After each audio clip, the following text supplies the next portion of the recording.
আমি সম্ভবত মে মাসের মানে 1 তারিখে করোনা আক্রান্ত হই। আমার ফ্যামিলি তো আমার সাথে আছেই। এই বাই দিস টাইমে দেখলাম যে আমার সংগঠন এলাকাতে যখন একদম ফুললি লকডাউন, ওই টাইমে আমাদের কাছে একের পর এক ফোন আসে। আশুলিয়া থেকে ফোন আসে, গাজীপুর থেকে ফোন আসতেছে, ঢাকার বিভিন্ন জায়গা থেকে আমাদের কাছে ফোন আসতেছে। আমরা তখন কি করলাম যে আমরা একটা ফান্ড রাইজ করো আগে।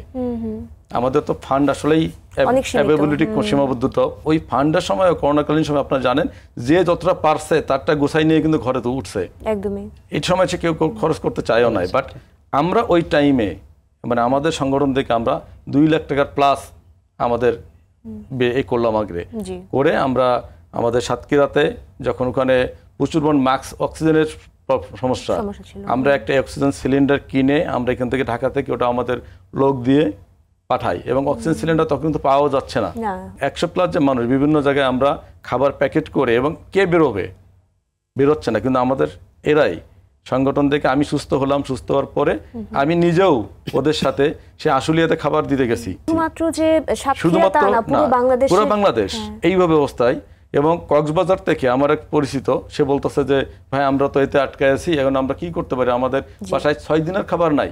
আমাদের হাফিজ সাহেব তাকে দিলাম যে তুমি এলাকার সাথে সম্পৃক্ত হয়ে ওখানে মাস্ক, স্যানিটাইজার এবং সাবান যা লাগে মানে আমাদেরকে পাঠাও। এবং এই পাঠানোটাও আপু একটা চ্যালেঞ্জ ছিল নিঃসন্দেহে। এবং আমরা ওই টাইমে মেবি 25 থেকে 26 জনকে ঢাকা শহর থেকে আমরা মানে মাইক্রো ভাড়া করে প্রাইভেট কারে বা অনেক সময় খাবার ট্রাকের উপরে দিয়ে বের করছি। ইভেন এমনও দেখা গেছে যে আমার ফ্রেন্ড বা সে তখন সিনিয়র এসপি আমাকে ফোন করছে, দোস্ত দেখো আমি তো হাত পা বাঁধা, আমরা পারতেছি না, তোমরা এই 4টা মেয়ে এখানে আটকায় আছে, দেখো তো তোমাদের মধ্যে তোমরা বের করতে পারো কিনা।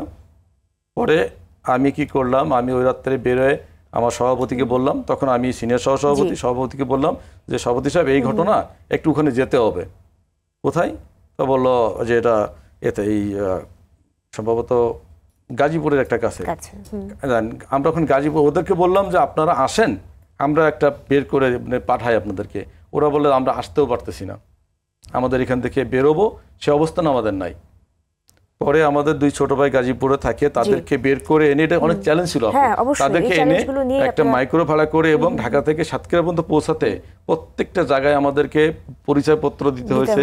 এবং ওটাকে তখন আবার ওই এটাও ছিল না যে আপনার ওই যে পাস পরে আসলো, তখন পাসও ছিল না। প্রত্যেকটা জায়গায় আমাদের পরিচয় দিয়ে মানবিকভাবে হাত পা ধরে যে আমাদেরকে অন্তত এটা 5 দিন খাই নাই, এটা আমাদের পায় নাই, সেটা অনেক ব্যাপারটা ও সে ভালো জানে এবং তার কাছ থেকে শুনেন সে আসলে। এবং ওই চ্যালেঞ্জটা ওরও বেশি ছিল, কারণ যেহেতু সে এলাকার সাথে অনেক বেশি সম্পৃক্ত। নিঃসন্দেহে।